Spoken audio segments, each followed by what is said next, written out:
So as we spoke about listening to Willis Conover on radio, so there was a very important source of information because I couldn't get LPs into shops.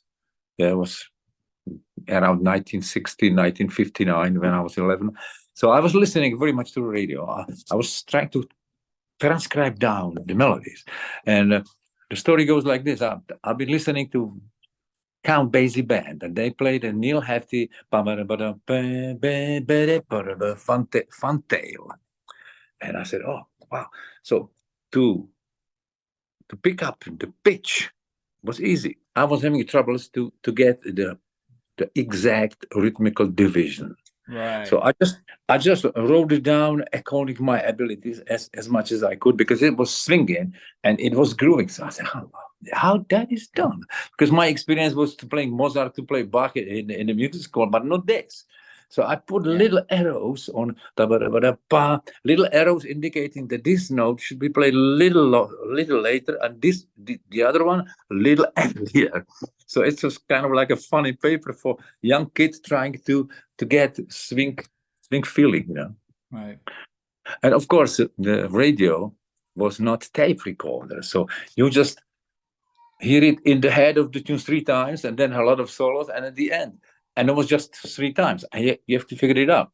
And it was, with a tape recorder, you can repeat it as much as you want, So my dream was, from that 10, 11 years, the first thing I'm buying when I earn some money must be tape recorder. And I did, because I started to play with a local big band in dancing hours when I was 14. And the first money I just collected, and I bought old Czech small portable tape recorder too. And one of my first recording I tried to copy was Wynton Kelly Undiluted. I remember when I think I copied it from Willis Conover, or George Pravda had the tape from Willis Conover, and I copied it. And I didn't know. Undiluted was a strange word for me, so I have to look at the vocabulary, what that means. So because my English was so limited, and all of a sudden I have to learn the word undiluted. My God, what that is. But since that time, I know what undiluted is.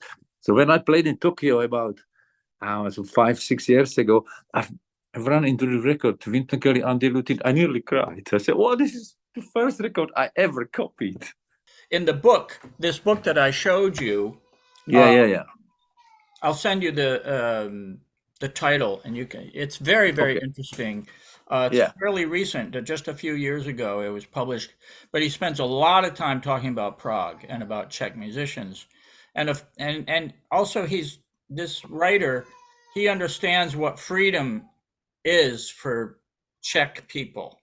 He talks about 1620 with Habsburgs, exactly. 1920, and then. Mazurek and these guys for like 10 years, and then you have the Nazis. So, and then you have Stalin. I forgot about Stalin, and so the freedom is so elusive for the Czechs, and then they all talk about. Jan talks about, and also I think Butman also, they talk about freedom. Americans don't care about freedom. We're going to give away our freedom, by the way. So, but the Czechs, they know what 300 years of no freedom feels like. Oh yeah, exactly. Yeah. Crazy. Habsburgs, Nazis, Russians,